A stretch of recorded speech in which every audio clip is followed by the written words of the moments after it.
So I grew up skiing in Lake Tahoe, California, and I was a competitive ski racer. Right. So all throughout my childhood and teenage years, I skied 6 days a week, 10 months a year, all over the world. And it was great. There were about 12 of us on the Squaw Valley ski team. We had grown up together and we'd spent our entire lives together.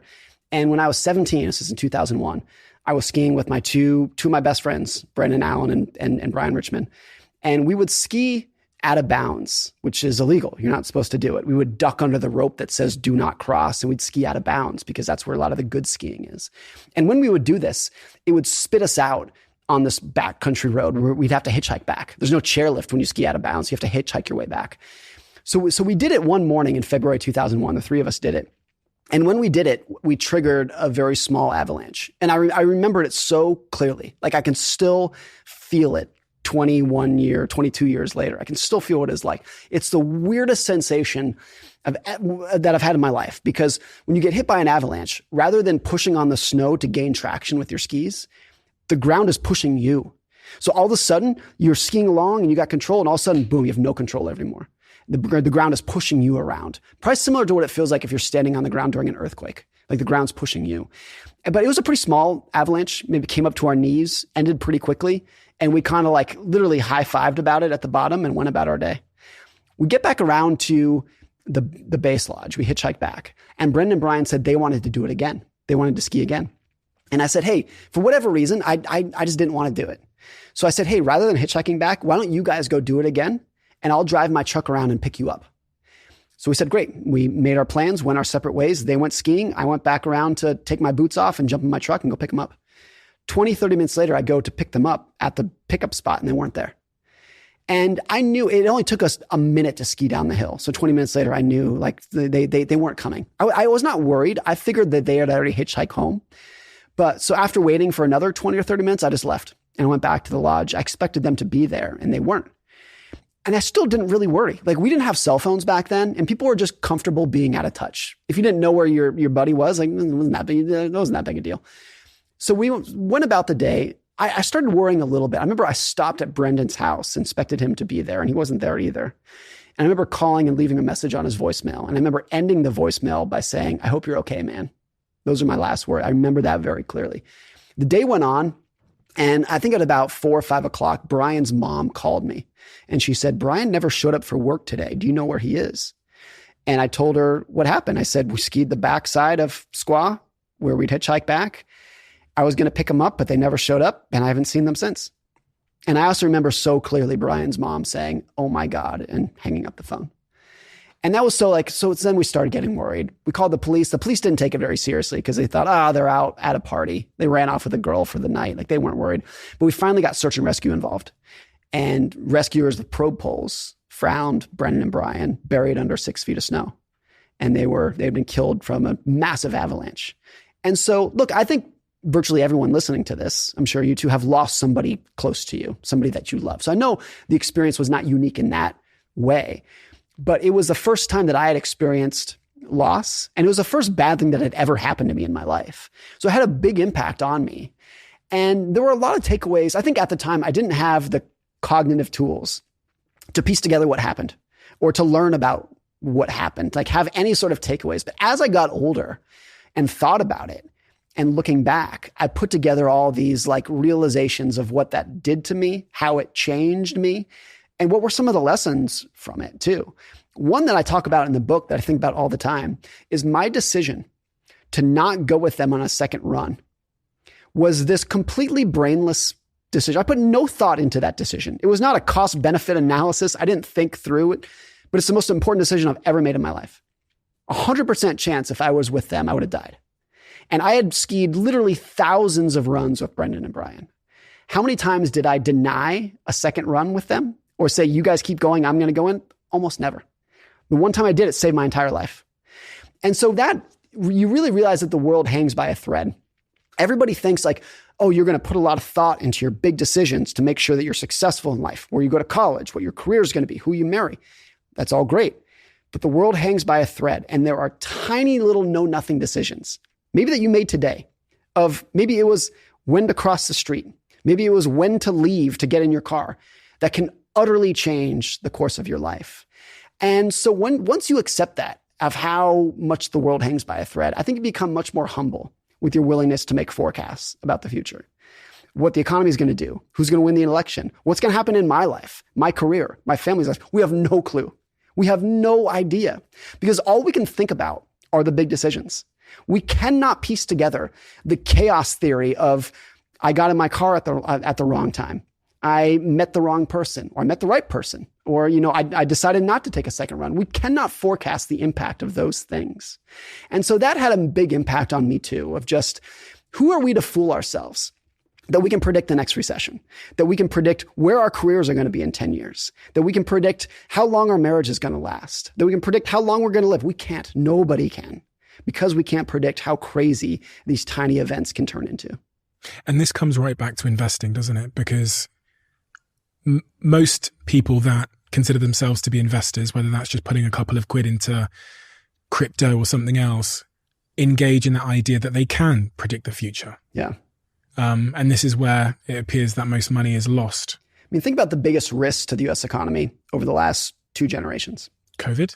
I mean, that's one of them. The others would be Pearl Harbor, 9/11, COVID, and maybe Lehman Brothers couldn't find a buyer in 2008, which sparked the financial crisis of 2008. Those are the biggest risks by far. Mm-hmm. And the common denominator of every one of those stories is that nobody saw them coming. They were not in any newspaper before they happened. They were not in any economic outlook. Nobody was going on TV warning you that this was coming. The common denominator of those is that they did all of their damage in 2 seconds. And that would be the case going forward. You can guarantee that the biggest news story and the biggest risk over the next year or the next 10 years of our life, whatever it is something that nobody's talking about today, that you and I can't even fathom. Because it's always been like that. There's never been a time when the biggest news story was foreseeable. And it'll be like that going forward. So that's another just like embracing how fragile the world is. There's a great quote from a financial advisor who I really admire named Carl Richards. And he says, risk is what's left over when you think you've thought of everything. You can go out of your way to think about all of the risks that are in your life and great. And how you're going to prevent them. Great. That's a good thing to do. When you're done with that exercise, what's left over that you're not thinking about is what risk actually is. It's by definition, we can never plan or even imagine what the biggest risks in our life are going to be. You say that in Same as Ever. You say, I think that the chapter title is Risk is the Things You Can't See or something along. Risk is what you don't see. Yep. Risk is what you don't see. That was a little bit terrifying. And it's true. And I think sometimes you can phrase it as terrifying. It's also kind of relieving that why are you going to put so much effort into trying to predict what the stock market's going to do next, what the economy is going to do next? Why are you building a forecasting model to figure out what the economy is going to do over the next 10 years? When you look at the last 10 or 20 years, how could you ever predict 9/11 or COVID?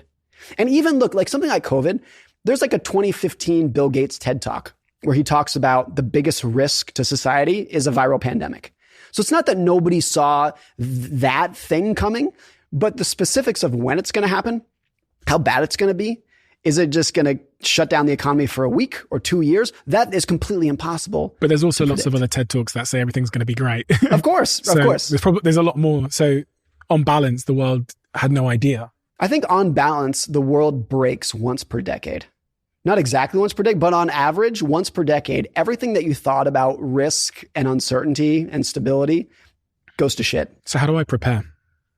If risk is what I don't see, how do I prepare? There's another great quote from Nassim Taleb that I like where he says, invest in preparedness, not in prediction. So rather than going out of your way to be here's what I think is going to happen in crypto. Here's what I think is going to happen in the stock market. Just make sure that you have a big enough buffer in your finances, cash, liquidity, being scared of debt, so that no matter what happens, you at least have a fighting chance of enduring it and making through. One thing I've often thought about is that you should have enough cash in your investing portfolio. The amount of cash you should have should feel like it's too much. It should make you wince a little bit. Because if you only have enough cash to put up with the risks that you can envision and the risks that you can foresee, you're going to miss a surprise every single time. Every single surprise is going to be a surprise to you. But if you feel like you have too much cash, then at least you have a fighting chance of putting up with the 9/11, the COVID, the Pearl Harbor, whatever it might be. So when people look at my asset allocation, my investments, a lot of people look at it and say, you seem really conservative. Why do you have this much cash? What are you saving for? And my answer is always, I don't know. I have no idea what I'm saving for. Who are we to assume that we can predict the risks that are going to be in our own personal lives and throughout the broader world? Nobody can do it. The only way to prepare for it is to have what feels like too much safety. What is your capital allocation strategy? How do you invest your money?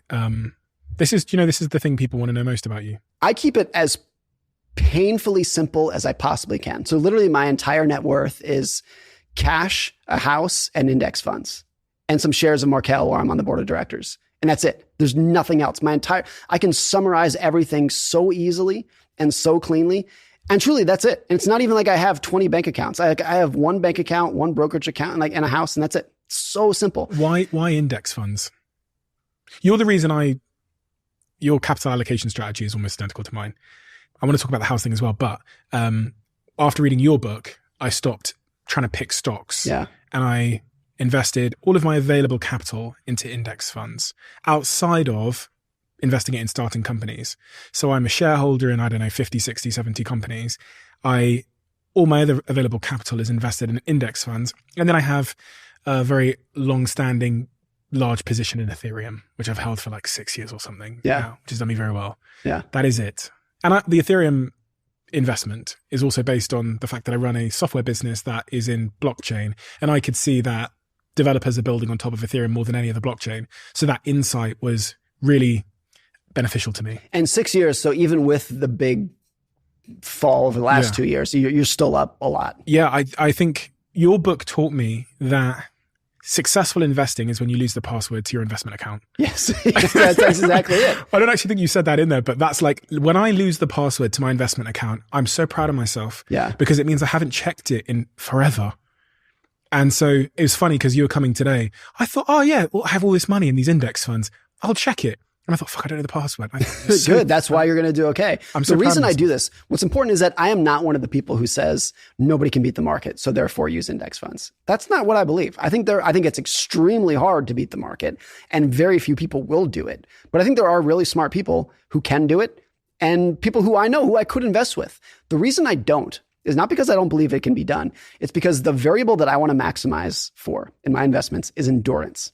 If I can just earn average returns for an above average period of time, it's going to lead to amount of success that will literally put you in the top 5% of investors. My parents are a great example of this. My parents are smart people, but they have no financial background. And they have like minimal financial interest, I would say. But they have dollar cost average into index funds for going on 40 years now. And literally, if you look at the returns, they've never sold anything ever. And literally, if you look at the returns, they'd probably be in the top 3% of professional investors. For anyone that doesn't know, what is dollar cost averaging and what is an index fund? Dollar cost averaging means you buy the same dollar amount of investments every single month, come hell or high water. Doesn't matter what the stock market's doing, recession, boom, bust. You say, I'm going to put $100 or whatever it is in the stock market on the first of every month. Now, most people who have a 401k at work are doing this whether they know it or not. They have $100 or whatever removed from every paycheck, and it goes into the funds that they own, and they don't have to do anything. Whether you know it or not, you're actually doing it. The contrast to that would say, I'm going to buy and sell based off of how I feel in the stock market. I wake up, I watch CNBC, I decided to sell, and I'm going to put it back in when I feel better about the market. It's the contrast to that. An index fund is just a single fund that owns hundreds or thousands of stocks within it. And if it's diverse enough, if it's big enough, really what you're doing is you're owning a slice of the global economy, which is how I think about it.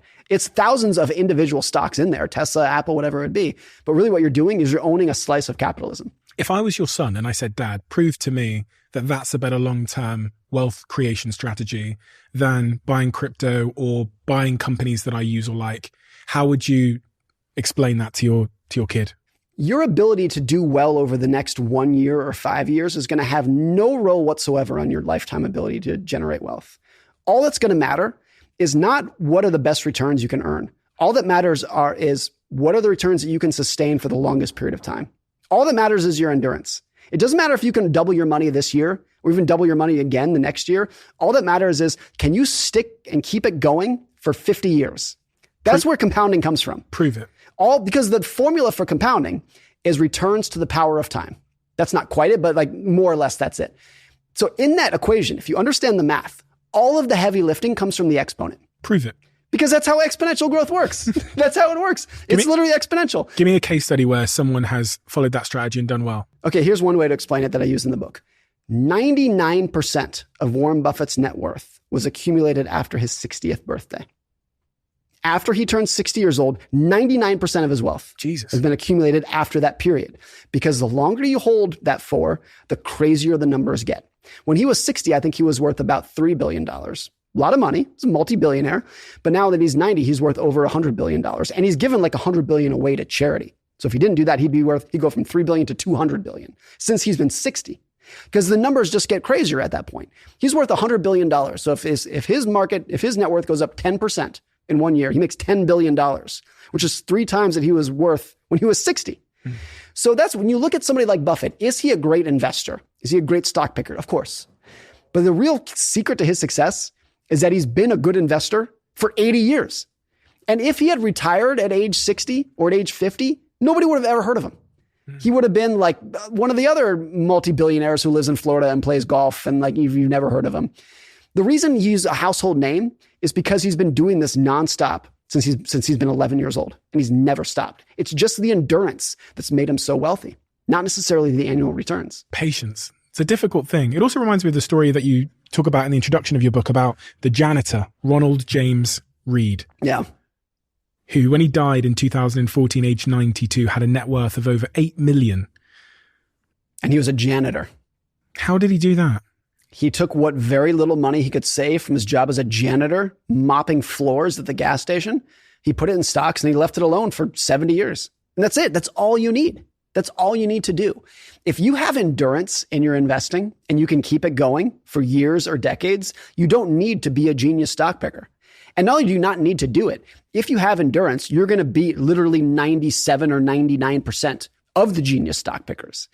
And what's so interesting about it is like picking the right stocks is hard. It's supposed to be hard. Like, there's no world in which everybody who tries to beat the market is going to do it. Of course it's hard. Just like being an NBA player is hard. But having endurance is like largely in your control. It's so much easier to just be patient than it is to pick the right stocks every single day. And I think some people nature nurture, some people like probably Ronald Reed and my parents just understand it naturally. It's not hard for them to be patient. But there are professional investors who work 80 hours a week for 30 years to try to beat the market, and they can't do it. Not only some, that explains like most of them. And even the ones who can do it are maybe going to beat the market by 0.5% per year, 1% per year. But if you can have endurance, that's a bigger benefit than you can have by even being like a very successful stock picker. Like somebody who outperforms the market by 1 percentage point per year, and they can do that for 10 years, that's amazing. That's like Mount Rushmore investor. But somebody who earns average returns and does it for 20 years is going to have way more money. You do it for 30 years, you're going to be filthy rich. You'd be like Ronald Reed, you can be a janitor who leaves $8 million to charity when you die. You've spoken about a few of the skills that are required for making money. The one that really stuck out to me that you've discussed so far is this idea of endurance, patience, regardless of what's happening in the markets, regardless of the volatility, lose your password and sit on your hands. Just on that point as well, I remember reading somewhere, it might have even been your book. It's so crazy because the things that I know about money, I can't remember where I've got them from, but most of them came from this book. Like most of the principles came from this book. And one of the things that I read was that Warren Buffett would go like 5 years without allocating capital. And this quote where he said, the hardest thing to be a great investor is to be able to sit on your hands and do nothing. Sit on your ass and do nothing. That's it. That's a Munger quote. And that's what they're doing right now. Berkshire Hathaway, which is Warren Buffett's company, has like $150 billion of cash right now. And that's their entire 60-year history of Warren Buffett and Berkshire Hathaway is build up a shitload of cash, wait 10 years for an opportunity, deploy it all, and then go back to waiting and building up cash. Crazy. And that's how they've done it. Good opportunities are rare. Of course they are. They should be rare. It shouldn't be that anybody can just open up their stock account and find the opportunity of a lifetime. What are the It's going to come once a decade. What are the other skills then? Endurance, patience, to get money. For the ordinary person, endurance and patience is 99% of what you need as an investor, because the opportunities there to invest in a low-cost index fund are available for everybody. And you can do that from your phone. Like you do it from your phone, open up a Robinhood account, buy some index funds. Anybody can do that. And so but that was not always the case. It used to be like 20 years ago that the only people who could invest were people who had a lot of money and could afford a broker and had a connection to a broker. And you had to like make a phone call. A phone call. You had to know a guy. And even then you were going to pay a ridiculous fee to that person for doing it. Pieces of paper and all kinds Huge. It was a joke. And that's 20 years ago. It was not that long ago. So I think like people aren't grateful enough or appreciative enough of how much things have changed that open up those opportunities for everybody. You talk about the skill of keeping money, which is different from the skill of getting money, is predicated on survival. Financial survival and just putting up with all the unpredictable nonsense that's going to happen between now and the end of your life. And we talked earlier about the surprises, Pearl Harbor, 9/11, all these big surprises. It's just your ability to endure things like that that's going to be literally 90% of your financial success and your investing success. So gaining money is like being an optimist and taking a risk, like being optimistic about yourself, swinging for the fences. You need that to get rich. Staying rich is like the exact opposite. You need a level of being conservative. You need to be scared. You need to be like acknowledge of all the unknown risks that are in front of us and have a financial allocation and a mindset that's going to allow you to endure them and survive them financially. You need both of those skills at the same time to do well. Your kid is 20 years old. He's broke. Do you tell him to go and take huge outsized risks? He's not got a family. He's not got a mortgage. He's not got a dog. What advice do you give him at that age to create wealth? I would actually say that I think this is a little counterintuitive, that when somebody is young, you would think you would say, you got 50 years in front of you, swing for the fences, go for it. It's also when your life is the most fragile. It's when you're most likely to be laid off, most likely to change your career, most likely to break up or get divorced, whatever it would be. And so for that, you need quite a bit of financial flexibility, just cash and liquidity. So once you had some level built up, whatever the level might be for a different person, then like do something crazy. I also think like for careers, some of the best career advice, that's maybe not universal, but when you graduate college and you're looking at your career, don't take the safe job, which is usually like the big company, the blue chip company. Go for the weird company. Why? Go for something crazy, because when you're older, when you're 40 and you have 2 kids and a mortgage, you're not going to want to take the weird job. That's when you want the stability. That's when you're probably going to want the job that has good benefits and a stable paycheck, because you need that. When you're 22 and you're not tied down by anything, don't go work for Goldman Sachs or Apple or Deloitte or something like that. Go for the weird startup where you're going to learn something completely different. Linked to that point is, in the weird startup, you're going to be so close to the failure, and failure is the knowledge. You're going to learn so much more. You're going to learn so much. And there's so many people who take the blue chip, the safe job out of college, and it puts them on a very predictable track. You're going to be an analyst for 2 years. And then if you're good, you'll get promoted to senior analyst, and then you'll get promoted to associate. It's like very stable and linear. And that's you're capping all of your upside. Or if you go for the weird company, you're either going to do one of 2 things. It's either going to fail and you're going to learn a lot from that, or it's going to take off and you're going to learn a lot from that. And then maybe when you're 40, after going through all that, then you want the stable job at the big company. It's interesting. I was thinking as you're speaking that the proximity from your desk and the CEO's probably needs to widen over time. Yes, I think that's true. Yeah, absolutely. And most people, I think if you do it the other way around, or most people would never do it the other way around. If you start your career in the stable company, you're probably never going to leave. You're going to get addicted to the nice paycheck, the stable benefits, whatnot, and you're never going to take a risk and do anything else. And maybe that's okay. Maybe for some people's personalities, that's exactly what they want. But I think there is a higher level of regret for people that start in a safe company, and then they get the golden handcuffs, they can't leave. And by the time they're 40 and they realize that they wanted to work at the crazy company, they can't, because they got a mortgage and 2 kids and they're saving for retirement, and they can't take the risks at that level of their life. You introduced this concept of tails, long tails. And this also changed my life, changed my investment strategy, I should probably say. You talk about the example of venture capital, where for every 50 investments that venture capitalists make, statistically, half of them will completely fail. 10 will do okay, and 1 or 2 will make huge profits that drive 100% of the fund's returns. Yeah. This is a lesson about investing in finance, but it's also, for me, a lesson about life. It's always life. Yeah. It applies to everything. Tails, where just a couple of things that happen explain 90 or 99% of what matters. It's always the case. You see it in business, where you take in the United States, there are, thousands of public companies that you can buy stock in. But the huge majority of the value in the US stock market is in like 10 companies. Apple, Tesla, Microsoft. So even though you have thousands of companies, 10 of them are the ones that really matter and are going to drive all of the returns over time. So why don't you just buy those 10?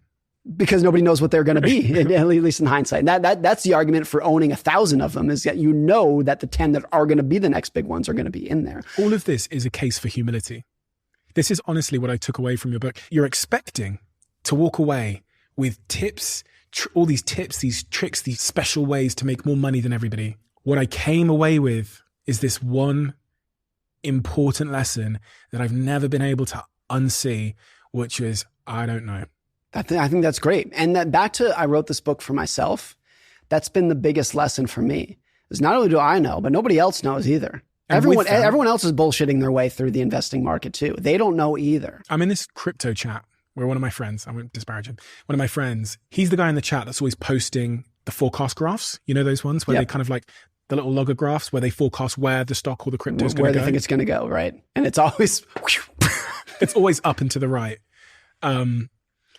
And it's kind of like male horoscopes. I heard someone say that. That's such a great, yeah. No, I think what's closest to investing is something like the horoscope, where even if you know it's bullshit, you want to read it. Why? Because it's comforting.